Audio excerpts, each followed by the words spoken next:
선교사님이 인도네시아로 선교를 갔어요. 선교는 혼자 갈 수 없으니까 가족들을 데리고 갔는데 초등학생 어린 딸이 있었습니다. 이제 새로운 선교지 가서 한국에는 뭐 교육이 잘 돼 있으니까 이제 학교를 선택을 해야 되는데 이슬람 학교도 있고 다양한 종류의 학교가 있잖아요. 선교사님이 고민을 하다가 우리 딸 이 기회에 크리스찬 스쿨에 선교사 자녀들이 다니는 좋은 학교에 보내야겠다. 그런데 이제 선생님들이 월급이 그래도 꽤 비싸잖아요. 이 학교가 비싼 학교였어요. 이 선교사님이 한 달에 후원금으로 이 딸을 그 학교에 보내기에는 참 너무나도 부담되는 그런 학교였어요. 그렇지만 이 선교사님이 기도하면서 믿음으로 하나님께서 주실 것을 간구하면서 큰 결단을 내리고 이 학교에 이 딸을 보냈는데, 학교가 사역지에서 멀리 떨어져 있어서 기숙사 학교에 초등학생 어린 딸을 그곳에 보냈습니다. 그러면서 이 아버지는 기도하면서 꿈꾸기 시작했어요. 이렇게 좋은 학교에서 국제적인 인재로 우리 딸이 잘 성장해서 하나님 나라의 귀한 일꾼이 됐으면 좋겠다. 모든 부모님들이 그런 마음을 가지고 있잖아요. 이제 이 딸이 아버지가 권유해서 새로운 나라 가서 뭘 잘 모르니까 아빠가 시키는 대로 이 학교를 갔습니다. 첫 번째 가니까 모든 것이 새로워요. 아는 친구도 한 명도 없고, 그런데 가장 어려운 게 뭐였을까요?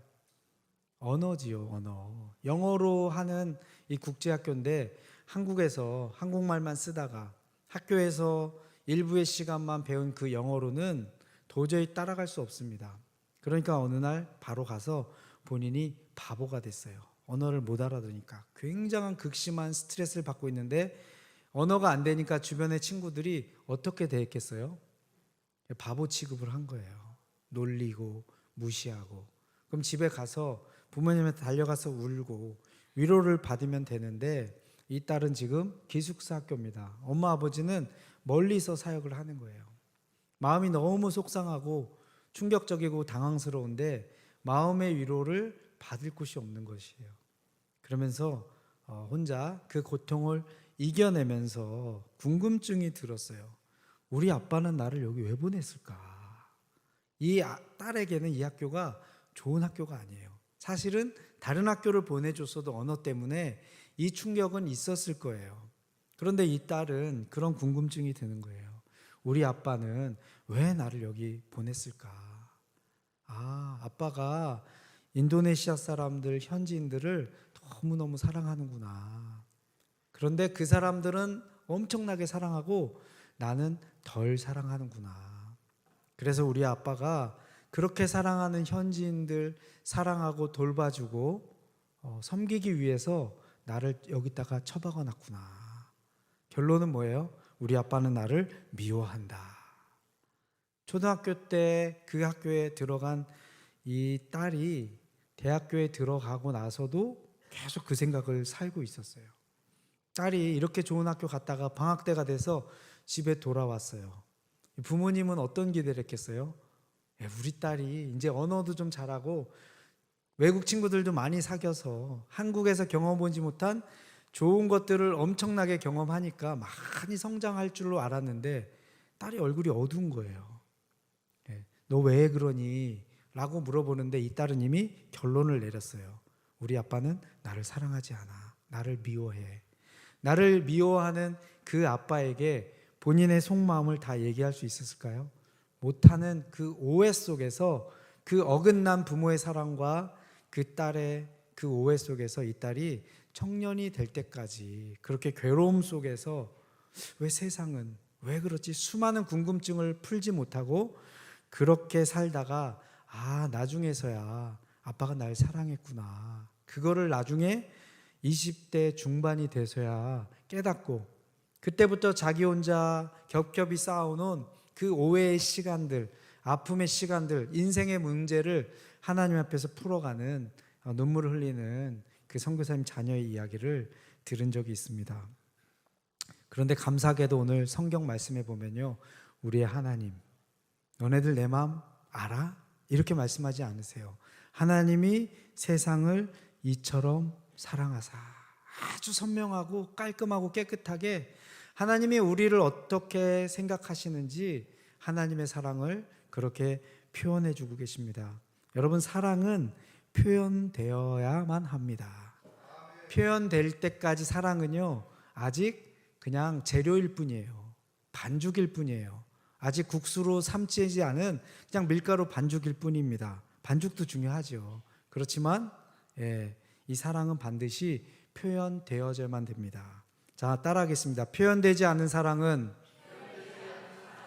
사랑이 아니다. 좀 위협적이지 않아요? 우리 부모님들, 나 우리 자녀들 엄청 사랑했는데, 하늘만큼 땅만큼 사랑했는데 여태까지 표현해 준 것은 요밖에 안 되는데 어떡하지? 위협적으로 느끼시는 분들도 계실 수 있고, 우리 부모님이 나 사실은 엄청 사랑했는데 우리 부모님 나에게 조금밖에 표현해 주시지 않은 것 같아, 이런 마음이 드시는 분도 계실 겁니다. 사랑은요, 표현되어져야 돼요. 얼마만큼 표현되어져야 되냐면요, 사랑하는 만큼 표현되어져야 돼요. 그리고 나에게 사랑을 받는 그 사람이 내 사랑을 느끼게 하고 싶은 만큼 느낄 때까지 표현하고 전달해 줘야 된다라고 하는 것입니다. 여러분 믿으세요? 네, 우리 한국 사람들 잘 표현 못합니다. 특히 충청도는 더 그런 것 같기도 해요. 그렇습니다. 이게 한국 전체적인 정서기도 하고요, 아직 잘 훈련이 돼 있지 않습니다. 그래서 우리는 어떻게 하죠? 간접적인 방법으로 사랑을 표현합니다. 저희 어머니는 뭐 먹을래? 먹고 싶은 거 없냐? 먹는 거 만들어서 해주는 것이 저희 어머니의 사랑 표현이에요. 여러분 한번 잘 생각해 보세요. 나는 그동안 우리 자녀들에게 어떻게 사랑을 표현했는가? 음식으로라도 표현해주면 감사하죠. 어쨌든 중요한 것은 사랑뿐만 아니라 우리의 마음은 표현되어져야지만 그것을 받는 사람이 공감하고 알 수 있다고 하는 것입니다. 여러분 고마운 마음 있으시죠? 고마운 마음 표현되어져야 됩니다. 미안한 마음 있죠? 표현되어져야만 돼요. 제가 아버지 학교를 할 때 세족식이 있었어요. 세족식. 제 아내 발을 씻겼습니다. 발을 씻기는데 하필 그때 성령께서 역사하셔서 그동안 거의 못 느끼고 살았는데 뒤를 돌아보니까 너무 미안한 마음이 많이 드는 거예요. 그래서 그 세족식을 하면서 제 아내에게 미안하다고 엄청 마음에서 끌어오르는 그 미안한 마음을 표현했어요. 저 나쁜 남자였어요. 여러분 오해하지 마세요. 저 상당히 나쁜 남자였습니다. 그래서 제가 농담으로 부인들한테 잡혀 사는 사람들 제가 제자 훈련 시켜줄 테니까 나한테 오라고. 부부싸움 하면 거론되는 첫 번째 이름이 제 이름이었어요. 당신도 김홍진 선교사님이랑 똑같아. 왜 하필 부부싸움을 하면 자기 남편을 공격할 때 나쁜 남자의 끝판왕, 그런 남자였어요. 근데 하나님께서 감사하게 그런 저의 나쁜 남편으로서의 모습을 볼 수 있는 은혜를 주셨어요. 그래서 미안하다고 정말 마음속에서 고백을 했습니다. 그땐 제 아내가 뭐라고 했겠어요? 이그 등신아 이제 깨달았어? 이렇게 하지 않고요, 괜찮아 여보, 나는 괜찮아. 그 마음의 미안함을 표현하고 났을 때 치유가 들어갔겠지요. 그 고백해 주니까. 여러분 기대감도 표현해 줘야 됩니다. 내가 당신을, 우리 자녀들을 향해서 얼마나 기대하고 있는지 칭찬도 표현해 줘야 돼요. 근데 우리 한국 사람들은요, 사랑 표현을 누구한테 가장 안 하냐면 가장 많이 해줘야 될 사람에게 안 해요. 여러분이 사랑 고백과 표현을 가장 많이 해줘야 될 사람 1번이 누구예요? 누구예요? 배우자. 그렇죠. 배우자죠. 우리 인간 사회의 가장 축은요, 배우자입니다. 남편과 아내예요. 남편과 아내입니다. 남편은 아내에게 사랑을 고백해 줘야 되고요. 어떻게 고백해요? 신용카드 주는 걸로. 사고 싶은 거 다 사. 그거는 이제 나중에 붙는 거고. 아내는 남편에게 사랑을 고백해 줘야 돼요. 이 정도면, 이 정도 내가 잘해줬으면 우리 남편 충분히 알겠지라고 생각하고 서로 잘 안 합니다. 우리 부부끼리 앉으신 분들 고백해 주세요. 여보, 당신을 사랑해. 지금 해주세요. 얼어버렸어 지금. 얼어버리셨습니까? 예. 옆에 계신 분에게 그럼 부부를 다 포함해서 주님의 사랑으로 사랑합니다. 고백해 주세요.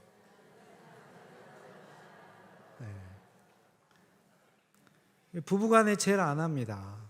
그 다음 중요한 대상이 있어요. 누구예요? 자녀와 부모. 우리 자녀들에게 야, 이거 모르면은 진짜 말이 안 되지. 아빠가 엄마가 너를 이렇게 사랑하는데 이거를 모르면 뇌가 없는 거지. 이렇게 생각하실 수도 있지만요. 다른 생각을 합니다. 오해를 합니다. 사랑하는 줄 알지만 표현을 해주고 고백을 해주면요. 그 인생이 꽉 채워지는 것 같은, 사람이 물질로 사는 존재 같지만요. 결코 그렇지 않습니다. 마음으로 사는 존재가 우리 사람입니다. 어느 날 어버이날이 됐어요. 아들 선교사 따라서 인도까지 같이 오셔서 선교사 아들을 뒷바라지 해주신 우리 어머니를 생각하면서 어머니가 이제 어버이날 되면 뭔가를 기다리세요. 뭔가를 은근 기대를 하세요. 내색은 절대 안 하세요. 뭔가를 기다리세요. 뭐 같이 외식을 해드리든지 뭐라도 해드려야 되는데 이번 어버이날 한 번 이벤트 말고 우리 어머니 평생을 뒤돌아볼 수 있는 역대 뭔가 작품을 뭐를 해드릴 수 있을까. 그런데 제가 갑자기 우리 어머니를 위해서 동영상을 한번 만들어 보고 싶은, 한 번도 만들어 본 적도 없고요. 저는 그걸 할 줄은 모릅니다. 우리 어머니 여태까지 사진들, 조금 젊으셨을 때 사진들, 저희 아이들 어릴 때부터 해서 또 자기의 어머니의 자녀들, 손자 손녀들 사진을 넣어서 동영상을 만들었어요. 그리고 거기다가 제가 자막을 넣습니다. 는 자막의 일부를 한번 읽어드려 볼게요. 하나님은 내 인생 최고의 어머니를 주셨습니다. 이걸 딱 봤을 때 저희 어머니가 어떤 느낌이 드셨을까요? 두 번째는요, 우리 어머니는 나에게 최고의 사랑을 주셨습니다. 너무 잘 키워주셔서 감사합니다. 어머니는 나에게 충분히 잘해주셨고 너무 많은 것을 물려주셨습니다. 어머니 사랑합니다. 여러분, 이 동영상 궁금하지 않으세요? 저에게 개인적인 문자나 카톡을 보내시는 분들에게는 제가 링크를 보내드리도록 하겠습니다. 이게 집단으로는 보내드릴 수 없고요. 정말 궁금하셔서 우리 김홍진 목사님이 어머니에게 어떻게 표현했는지 나도 좀 보고 배우고 나도 좀 그 표현하는 거 좀 연습해보고 싶다 하시는 분이요, 개인적인 문자나 무료입니다. 무료, 돈 안 받습니다. 여러분에게 보내드리도록 하겠습니다. 어머니 이걸 보셨어요. 몇 번을 보셨을까요? 일주일인가 2주일 안에 조회수가 200회가 됐어요. 200회. 배경음악을 깔았잖아요. 어머니 방에서 그 음악이 무한 반복이 있어서 동영상이 돌아가고 또 돌아가는 거예요. 어머니의 인생이 새로운 관점으로 재구성되셨어요. 어머니께서 살아온 인생으로 본인의 기억으로, 본인의 해석으로 얼룩진 인생, 부족함과 실수가 많은 인생, 뭔가 결핍이 그 많은 그 큰 공간에 제가 말씀해드린 표현과 제 마음의 고백이 싹 메워지면서요, 우리 어머니는 이 세상에서 가장 행복한 어머니가 되셨습니다. 수많은 물질 그런 거 눈에 갈증도 안 생기고요, 보이지가 않아요. 어머니가 그때부터 고백이 흘러나오기 시작해요. 나 행복하다. 너무너무 감사하고 너무너무 행복하다.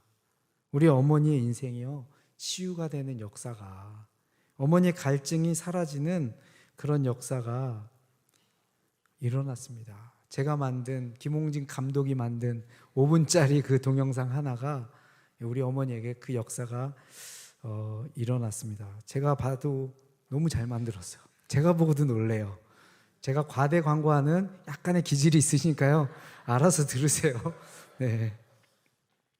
사랑은요, 표현돼야 됩니다. 그런데 오늘 말씀해 보니까요, 이 사랑을 첫 번째 뭘로 표현해야 되냐면요, 말로 표현이 돼야 합니다. 하나님께서 예수님 자신의 아들을 향해서 이렇게 말씀하시죠. 이는 내 사랑하는 아들이요 내 기뻐하는 자니. 맛있는 음식 해주는 것도 중요하고요, 신용카드 주는 것도 중요하고, 옷 열심히 다려주는 것도 중요하고, 맛있는 음식 갖다가 드리는 것, 이것이 우리에게 익숙하고 편안한 사랑의 방법입니다. 그런데 제일 중요한 거죠. 일단 말로 먼저 승부를 봐야 돼요. 말로 내 마음에 있는 것을 사랑으로 고백해야 됩니다. 하나님께서 우리에게 사랑을 고백한 그 수많은 고백의 집합, 이 책 아니겠습니까? 하나님의 성경. 이렇게 많은 글들을 통해서 하나님은 우리에게 자신의 사랑을 고백하셨어요. 하나님의 사랑은 요한복음 3장 16절에만 나와 있는 것이 아닙니다. 다른 형태로 수많은 언어와 수많은 표현을 통해서 우리에게 고백하고 계시는 거예요. 제가 보니까 우리 교회 성도님들이 담임 목사님과 사모님을 너무 좋아하고 감사하고 사랑해요. 근데 쓱 뭐 갖다 드리는 것 같아. 그거 이제 그만하시고요. 그 나중에 하시고요.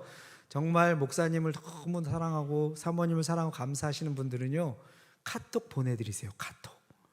여러분의 마음을 담아서 카톡으로 사랑의 메시지를 불통날 정도로, 그 읽으시는 거 스트레스 받으실 정도로 여러분께서 직접적으로, 목사님 바쁘신데 이거 표현하면 이거 읽으시는 거 그렇지 않으십니다. 절대로. 평생을 우리 성도들을 위해서 사신 목사님이 그거 읽는 거 시간 없다고 힘들어하시, 그 괜한 여러분의 염려니까요, 한번 해보세요. 말로 표현을 해야 됩니다. 하나님께서 세상을 뭘로 창조하셨죠? 말씀으로 창조하셨어요. 말로 창조하셨습니다. 그리고 하나님께서 사람을 자신의 형상으로 만드셨다 그랬어요. 하나님의 닮은 꼴로. 사람이 하나님의 닮은 꼴인 형상으로 만들어졌다는 의미는요, 작은 창조자다. 하나님을 대신해서 이제 우리는 창조의 역사를 펼쳐나가야 되는데, 우리의 창조 중에 제일 중요한 창조는요, 말로 하는 창조예요. 말로 창조. 하나님의 말씀도 사람의 입술을 통해서 지금 선포되고 있잖아요. 우리는 사람은요, 말로 세상을 창조하기도 하고요, 파괴하기도 합니다. 한 영혼을 죽이기도 하고요, 한 영혼을 살리기도 합니다. 민수기 6장에 보면 하나님께서 모세에게 말씀하십니다. 아론의 아들들을 불러다가 이렇게 말해라. 아론과 그의 아들들에게 말하여 이르기를, 너희는 이스라엘 자손을 위하여 이렇게 축복하여 이르되. 아론의 아들들아, 너희들은 백성을 향해서 말로 축복을 선포해라. 민수기 6장 말씀인데요, 21절에 이렇게 나와 있어요. 그들은 이같이 내 이름으로 이스라엘 자손에게 축복할지니 내가 그들에게 복을 주리라. 그 복의 내용은 뭐예요? 여호와는 내게 복을 주시고 너를 지키시기를 원하며, 여호와는 그의 얼굴을 내게 비추사 은혜 베푸시기를 원하며, 여호와는 그 얼굴을 내게로 향하여 드사 평강 주시기를 원하노라 할지니라. 이렇게 하나님의 은혜와 복과 평강을 선포하면요, 그 다음에 하나님께서 뭘 약속하셨어요? 내가 복을 주리라. 지금 뭐가 먼저 나가요? 하나님의 행동이 먼저 나갑니까? 아론의 아들들의 말이 먼저 나갑니까? 아론의 말이, 자녀들의 그 아들들의 말이 먼저 선포되면요, 그 다음에 뒤에 하나님께서 움직이시면서 역사를 하시는 거예요. 사람의 말이 앞서면 하나님이 뒤에서 행동하십니다. 말이 이처럼 중요합니다. 하나님께서 왜 그러셨을까요? 하나님 직접 말씀하실 수가 없어요. 모세 정도나 돼야지 직접 말씀해 주시지. 백성들이 들을 수 있는 준비가 안 되어 있습니다. 들을 수 있는 능력이 안 돼요. 그래서 하나님은 하나님의 백성들을 얼마나 복을 주고 싶어 하시는지, 하나님이 자신들을 얼마나 사랑하고 기대하시는지 전혀 이해가 없는 이스라엘 백성들에게 아론의 자녀들이 말을 선포함으로 말미암아 하나님의 축복의 그릇을 만드는 그 준비를 행하고 계시는 것입니다. 여러분, 말로 세상을 창조하시기 바랍니다. 여러분, 말로 여러분의 내면에 완벽한 하나님의 통치가 이루어지는 여러분의 내면 안에 하나님의 세상을 창조하시기 바랍니다. 여러분의 가정을, 여러분의 부부관계를, 여러분의 자녀들을 여러분의 축복의 말로 새 창조를 하시기 바랍니다. 하나님이 여러분을 사랑하십니다. 하나님이 여러분을 너무너무 좋아하세요. 하나님이 여러분을 너무너무 보고 싶어 하세요. 아멘 계속 해주셔도 됩니다. 네. 하나님이 여러분을 너무너무 소중하게 생각하십니다. 여러분, 하나님이 여러분 보시고 좋아서 참지를 못하십니다. 마음으로 지금 계속 커넥트 되면서 느껴지시죠? 네. 하나님이 여러분 한 번 보면 기분이 너무 좋아지십니다. 그 익숙하지 않으세요? 여러분 자녀들 어릴 때 한 번만 봐도 기분이 너무 좋아지지 않으셨어요? 하나님이 여러분을 꼭 안아주고 싶어 하십니다. 하나님이 여러분 볼에 막 뽀뽀를 해주고 싶어 하십니다. 하나님이 여러분에게 목마를 태워주고 싶어 하십니다. 하나님이 여러분을 사랑하신다는 말이 다양하게 이렇게 표현이 되면서요, 더 친밀하게 친근하게 우리의 언어를 통해서 구체화된다라고 하는 것입니다. 하나님께서 여러분을 보시면서 예수님께 하셨던 똑같은 고백을 해주십니다. 이는 내 사랑하는 아들이요 내 기뻐하는 자다라고 말씀해 주고 계십니다. 자, 말로 표현을 하셔야 되고요. 그 다음에 이제 사랑을 어떻게 표현해야 되냐. 하나님이 세상을 이처럼 사랑하셔서 사랑한다고 말로 고백하셨어요. 바로 뒤에 따라오는 말씀 뭐지요? 독생자를 주셨으니. 그 말로 고백한 그 사랑은요, 검증이 돼야 돼요. 안 그러면 말잔치만 할 수 있잖아요. 책임을 져야 돼요. 내가 말로 고백한 것만큼 뒤따라와야 되는 행동이 수반돼야 되는데 그것은 바로 주는 것입니다. 내가 무엇을 주었느냐에 따라서 내 사랑이 확증되고 검증되는 거예요. 내가 이 사람을 얼만큼 사랑했는가를 측정해 보려면요, 뭘 측정해 보면 돼요? 내가 이 사람에게 무엇을 주었는가가 그 사람을 향한 사랑의 사이즈예요. 여러분 자녀들 보고 막 주고 싶으시죠? 내가 준 게 너무 작아서 더 큰 거 주고 싶어 하는 것이 우리 부모의 마음입니다. 어떤 분의 어머니가 심한 병에 걸리셨어요. 아주 치명적인 병에 걸리셨습니다. 내 아버지가 부자예요. 집이 3채나 가지고 있는 부자입니다. 내 아버지가 병에 걸려서 치료를 받아야 되는 그 엄마에게 치료비를 잘 안 줘요. 왜요? 아내의 생명보다 자기가 가지고 있는 돈이 더 귀하니까. 딸이 엄마에게 다가갔어요. 엄마, 아빠랑 왜 살아? 이혼해. 여러분, 딸이 엄마에게 가서 저런 남자랑 왜 사냐고 이혼하라고 하는 딸을 보신 적 있어요? 오죽 얼마나 심했으면. 이 아빠가 돈을 너무 사랑해서요, 자기 아내 치료받아야 되는 생명의 위협이 있는데도요, 치료비를 아까워합니다. 우리가 말로 아무리 사랑한다라고 얘기를 해도요, 실제 사랑의 사이즈는 내가 주는 것을 통해서 검증된다고 하는 것입니다. 자, 그러면 하나님이 우리를 얼마나 사랑하시는지 그 사이즈를 측정해 보시려면요, 하나님은 나에게 무엇을 주셨는가? 저 오늘 공동 기도문 읽을 때요, 가슴이 찡했어요. 그 아들을 주시기까지 우리를 사랑하시는 하나님.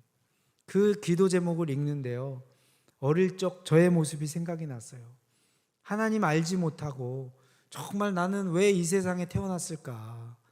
나는 좀 행복하게 살 수 없을까? 어디 가서 마음의 평화를 찾을 수 없던 저를 하나님이 찾아와 주셔서 저에게 그 아들을 주신 하나님의 사랑을 고백해 주셨어요. 어떤 선생님의 입술을 통해서. 그래서 그 사랑을 마음에 담고 너무 감사하는 마음을, 하나님이 아들을 주셨구나. 그 어린 나이도 알았어요. 하나님이 전 재산을 주셨구나. 자, 우리 옆 사람에게 고백해야 됩니다. 나는 하나님의 전 재산입니다. 고백하세요. 여러분, 아들, 딸, 자녀들보다 더 귀한 거 있으세요? 있으면은 비정상입니다. 담임 목사님의 상담을 받으시기를 추천드리겠습니다. 이건 본성이에요. 하나님께 주신, 하나님을 닮은 존재로 우리가 만들어졌기 때문에요, 우리 자녀들을 보면 세상에 그 어떤 것보다도 귀하게 여기는 것은 우리 하나님 아버지를 닮은 본성입니다. 근데 하나님이 전 재산을 우리에게 주셨어요. 그러면 이제 누가 하나님의 전 재산이 되는 거예요? 내가 하나님 전 재산이에요. 예. 우리 교회는 이제 모일 때마다 구호를 외쳐야 돼요. 나는 하나님의 전 재산이다. 예. 한 번 더 하겠습니다. 나는 하나님의 전 재산입니다. 옆 사람 보면서 당신은 하나님의 전 재산입니다. 외쳐주세요. 여러분이 이 정도예요. 이 정도. 그거 느끼셔야 돼요. 내 하나님이 나에게 부여해 주신 나의 존재감. 하나님이 내가 전 재산이구나. 내가 살아가는 하루하루 하나님한테 관심이 있을까요? 없을까요? 네? 저희 아들이 큰애가 군대에 있어요. 군인들 뭐 먹는지 제가 관심이 있을까요? 없을까요? 평소에 없어요. 평소에. 예? 내 때는 말이지, 내 때 먹었던 거나 생각나지. 근데 요즘 관심이 있을까 없을까요? 군인들 뭐 먹는지 관심이 심히 많습니다. 심히 많아요. 예, 왜요? 우리 아들이 지금 거기 있거든요. 우리 아들이. 여러분 직장에서 일하는 그 일터 하나님 관심 있으실까요? 없을까요? 그거 별로 중요하지는 않은 일이어도요, 하나님은 관심이 무지 많으세요. 내 전 재산이 지금 거기가 있는데, 내 전 재산이 이렇게 움직이고 있는데, 여러분 내가 밟고 있는 이 땅 중요할까요? 안 중요할까요? 저희 아들이 화성시에 있는 어느 저기 외곽에서 군부대 다니고 있어요. 저 태어나서 화성시 그렇게 많이 가보기 처음이에요. 짧은 기간 동안에 면회를 많이 갔습니다. 아들 보기 위해서. 화성 아주 중요한 땅이에요. 왜요? 제 아들이 지금 제 전 재산, 저의 보물이 지금 거기 있습니다. 하나님의 전 재산이 거하는 이 온양 땅이 소중한 땅일까요? 아닐까요? 진짜로 믿어지세요? 여러분 이거를 믿고 이걸 느끼셔야 돼요. 내가 거하는 이 공간, 내가 만나는 사람들, 내가 마시는 이 공기, 나의 데일리 스케줄, 일과표, 내가 하는 활동, 그게 객관적으로 얼마나 중요한지는 관심이 없어요. 우리 아들이 뭐 오늘은 뭐 먹었습니다. 아이고 별로 맛없는 건데도 뭐 자랑할 때가 있어요. 스페셜한 음식을 먹었구나. 저에게는 그렇게 다가온다고 하는 것입니다. 주는 것만큼 결정이 되는 것입니다. 저는 예수님을 주신 하나님의 사랑이 너무 감사해서 보답을 하고 싶었어요. 어린 나이에 하나님, 저는 어떻게 그럼 하나님께 뭘 드릴까요? 예수님을 영접한 딱 그날 집에 오면서 그 고백을 했어요. 하나님, 그냥 저를 드릴게요. 하나님이 쓰시고 싶은 대로 쓰세요. 모든 종류의, 제가 원래 그때 어릴 적 꿈은요, 정치가가 되는 게 제 꿈이었어요. 이 세상 권력을 한번 잡아서 세상을 한번 뒤집어 봐야겠다. 이게 제 개인적인 꿈이었어요. 하나님은 그렇게 인도하지 않으셨어요. 인도로 가래요. 전 먼저는 선교사가 되래요. 저 원래 선교사 하고 싶었던 사람이 아닙니다. 내 인생을 드렸는데 하나님이 너무 고맙고 하나님을 사랑해서 그 하나님이 선교사 하래요. 그래서 선교사로 삶을 드렸어요. 그 다음에 이제 어느 나라고 할 때는 인도로 가래요. 저 인도 그렇게 좋아하는 사람 아니에요. 하나님이 가라 그러니까 거기 갔습니다. 또 오래 살다 보니까 이제 편안하고 좋잖아요.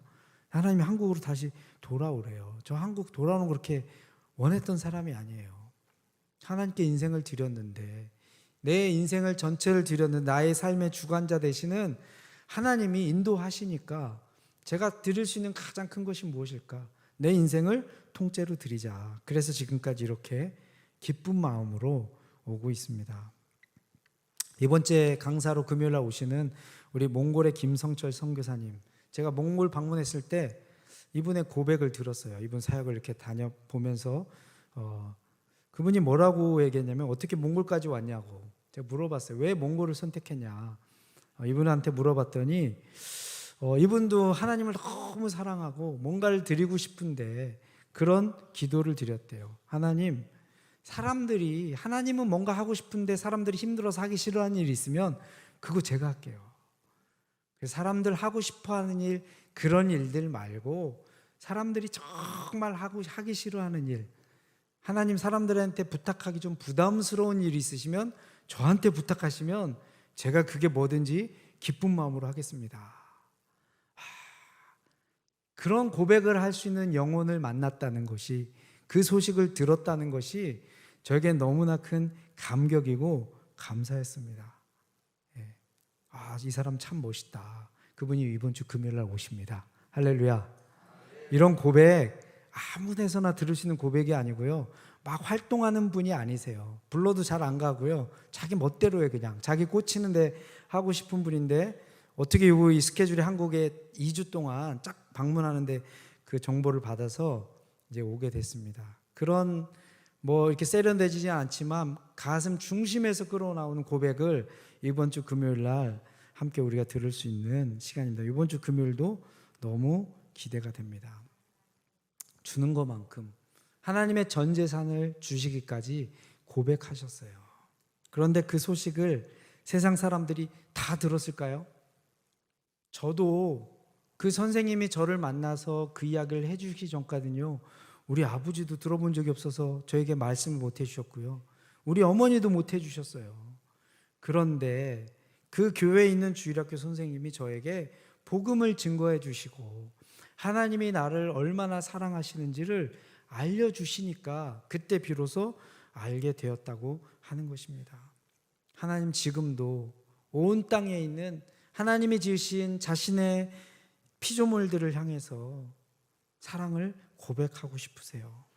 하나님은요, 다리가 없으세요. 진짜 없는 게 아니라 그들이 하나님을 인식할 수 없기 때문에 하나님은 입이 없으세요. 고백하고 싶지만 고백할 수 있는 방법이 없습니다. 그 사랑을 이제 하나님께서 누구를 통해서 증거하길 원하실까요? 그 사랑을 깨달은 저와 여러분을 통해서 가까이 있는 내 가족에게, 멀리는 세계 열방의 곳곳에 있는 아직 하나님이 당신을 사랑한다는 이야기를 한 번도 들어보지 못한 사람들에게 하나님은 증거하기를 원하십니다. 제가 인도에 사역에 갔는데 슬럼 지역을 방문했어요. 입을 열면요, 파리가 입으로 쑥 들어갑니다. 설명하고 있는데 뭐가 막 씹히더라고요. 툭 뱉어봤더니 파리예요. 그래서 그다음부터 설명 안 해요. 그랬더니 코로 들어가더라고요. 이제 마스크를 썼어요. 그 다음 어디로 들어갈까요? 귀로 들어가요. 파리가 뭐 먹을 거 있는 줄 알고. 예, 막 찾아갑니다. 악취가 나요. 여름에 막 50도가 넘는 그곳에 갑니다.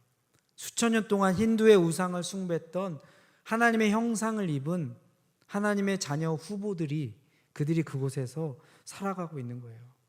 하나님 가슴에 뭘 하고 싶으시겠어요? 먼저는 하나님이 너를 사랑해, 사랑을 고백하고 싶으시겠죠. 그런데 하나님은요, 입이 없어요. 말을 하고 싶어도 말할 수가 없습니다. 그래서 제가 그때 델리 대학교, 인도에서 최고 좋은 엘리트들을 위해서 사역을 하다가 이상만 하면 안 되겠다.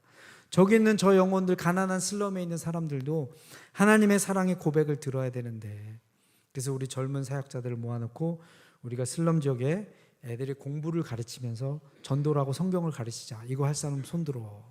아무도 안 들을 줄 알았어요. 냄새나고 덥고 힘들거든요. 인도의 사역자들이 손을 들면서 내가 저기 가겠다고. 그래서 우리 어린이 학교에다가 편말을 붙여놨어요. God is love. 하나님은 사랑이시다. 그들이 하나님이 누군지도 모르고 사랑이 뭔지도 모르는 그들에게 하나님의 사랑을 증거할 수 있는 하나님의 센터를 만들어서 그들에게 증거를 했습니다. 그렇게 학교를 하나 둘씩 하다 보니까요, 몇 년 전에는 부흥회를 하는데 이 아이들 어른들 숫자 빼고요 3,700명이 왔어요. 작년에는 1,800명이 왔습니다.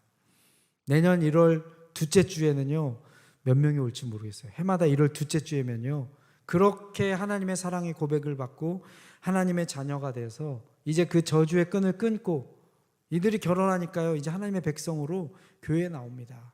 그 수많은 무리들이 어떻게 하나님을 예배하는지 궁금하신 분들은요, 단기 선교 가시면 돼요. 예.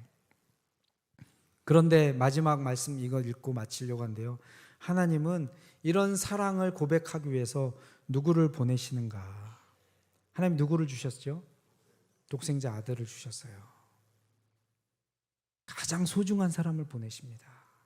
가장 신뢰하는 사람을 보내세요. 아끼는 것을 보내십니다. 우리 교회 청년들이 많습니다. 예, 부담을 느껴요. 내가 보낼 텐데, 이들은 갈 텐데, 예, 결국은 가게 될 텐데, 제가 살아봤잖아요. 예, 이들이 이제 가게 돼서 어떤 청년 선교사가 꿈이래요. 물어봤어요. 이것도 나와요. 네가 아직 경험하게 될 너의 앞날을 잘 모르는구나. 그런데 여기에 비밀이 있어요. 하나님이 가장 사랑하시는 사람을 보내십니다. 하나님께서 우리 온양온천 감리교회 정말 죽어가는 세상을 향해서 하나님의 사랑을 증거할 수 있는, 세상을 치유하고 새 창조를 이루는 교회 공동체로 세우실 것을 믿습니다. 우리 목사님 일부 목자 예배 때 광고하셨는데요. 다음 주부터는 우리 중고 청년이 연합으로 사부 예배로 이곳에서 함께 예배를 드립니다. 여러분 기도해 주시고요. 특별히 중고등학생 청년 자녀를 둔 부모님들은요, 열심히 기도해 주셔서 하나님께서 우리 대한민국의 역사를 바꾸고 인류 역사를 바꿀 수 있는 하나님의 위대한 일꾼들이 계속 일어나도록 여러분께 중보해 주시기를 주님의 이름으로 부탁드리겠습니다.